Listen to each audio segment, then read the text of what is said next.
Hi అండి, welcome back to my channel. ఈరోజు అయితే మెంతికూర పప్పు ఎలా ప్రిపేర్ చేసుకోవాలో నేను చూపిస్తానండి. కొంచెం డిఫరెంట్గా చేస్తాను చూడండి. నేనైతే ఎర్రపప్పు తీసుకున్నానండి, ఒక గ్లాసు. సో దాంట్లో అయితే ఒక స్పూన్ ఆయిల్, కరివేపాకు వేసి విజిల్స్ అయితే పెట్టేద్దాం. సో పప్పుకు కావాల్సినవి తీసుకున్నాను. కొంచెం చింతపండు నానేసాను, టమాటో, పచ్చిమిర్చి, వెల్లుల్లి, ఆనియన్, మెంతికూర అన్నీ రెడీ చేసి పెట్టుకున్నానండి, కట్ చేసి పెట్టుకొని. సో ఇప్పుడైతే కడాయి తీసుకుందాము. కడాయి తీసుకొని ఆయిల్ వేడెక్కిన తర్వాత కొంచెం తాలింపు గింజలు, వెల్లుల్లి, ఆనియను, పచ్చిమిర్చి, టమాటో, కొంచెం కరివేపాకు, కొంచెం పసుపు అన్నీ యాడ్ చేసుకొని వేయించేసుకుందాం. మీకు డౌట్ రావచ్చు, అన్నీ కలిసి పప్పులో వేయచ్చు కదా, ఎందుకు సపరేట్గా కడాయి పెట్టేసి వేయించడం అనుకుంటారేమో. లేదండి, ఇలా ఒకసారి ట్రై చేయండి. మంచిగా ఫ్రై అయితే చాలా అంటే బాగుంటుంది, టేస్ట్ బాగుంటుంది. సో ఇప్పుడైతే మెంతికూర అయితే యాడ్ చేస్తున్నాను. నేను ఒక కట్ట అయితే తీసుకున్నానండి, పెద్ద కట్ట. చూస్తున్నారు కదా, నేను చెప్పిన విధంగా అయితే ఫ్రై చేయండి. చాలా అంటే చాలా టేస్టీగా ఉంటుంది. మెంతికూర కూడా పప్పులో వేయచ్చు కదా అని డౌట్ వస్తుంది మీకు. లేదండి, ఇలా వేయిస్తేనే ఇంకా టేస్ట్ బాగుంటుంది. నేను అలాగా చేస్తాను, ఇలాగా చేస్తాను. ఇప్పుడు మెంతికూర పచ్చడి, మెంతికూర పప్పు, మెంతికూర కర్రీ, మెంతికూర చికెన్ ఇలా కాకుండా ఇలా కూడా ట్రై చేయండి, చాలా బాగుంటుంది. ఇప్పుడైతే సాల్ట్ అయితే యాడ్ చేద్దాం. చూస్తున్నారు కదా ఎంత కలర్ఫుల్గా, ఎంత బాగుందో.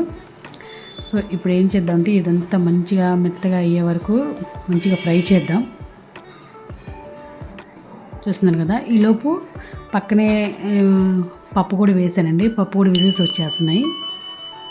కొంచెం కారం యాడ్ చేద్దాం కడాయిలో. చూస్తున్నారు కదా, మంచిగా అయితే కలుపుకుందాం. పప్పు ఉడికింది, విజిల్స్ కూడా అయిపోయాయి. మూత తీసేసి చూద్దాం. ఒకటైతే మెదుపుకుందాము. సో ఈ పప్పు తీసుకెళ్ళి ఇప్పుడు కడాయిలో అయితే యాడ్ చేద్దాం. కొంచెం చింతపండు రసం కూడా వేసేద్దామండి. నేనెంత కొంచెం అంటే కొంచెమే తీసుకున్నాను, నిమ్మకాయ అంత కూడా తీసుకోలేదు, ఇంకా తక్కువే తీసుకున్నాను. చింతపండు కూడా వేయచ్చు కదా పప్పులో అనుకుంటారేమో, వేయచ్చు. నేను ఒకసారి ఇలా ట్రై చేశాను. చూడండి ఎంత కమ్మగా ఉంటుందంటే మెంతికూర పప్పు తినే కొద్దీ తినాలనిపిస్తుందండి, అంత టేస్టీగా ఉంటుంది. చాలా అంటే చాలా బాగుంటుంది. చపాతీలోకైనా రోటీల్లోకైనా కమ్మగా ఉంటుందండి, కమ్మటి పప్పు. చూడండి ఎంత బాగుందో, చక్కగా అయిపోయిందండి. ఇప్పుడైతే కొంచెం వాటర్ యాడ్ చేసాం కదా, ఆ వాటర్ అంతా ఇంకిపోయేదాకా పప్పు అయితే మంచిగా పొంగులు వచ్చేదాకా అయితే ఉడకబెట్టుకుందాం. కొంచెం అయితే ఉప్పు సరిపోలేదు నాకు. మీకు స్పైసీ కానీ ఉప్పు కానీ కావాలంటే వేసుకోవచ్చండి. ఇప్పుడైతే కదుపుకుంటూ ఉన్నామండి. చాలా అంటే చాలా బాగుంటుంది. Thank you for watching. ఒకసారి ట్రై చేసి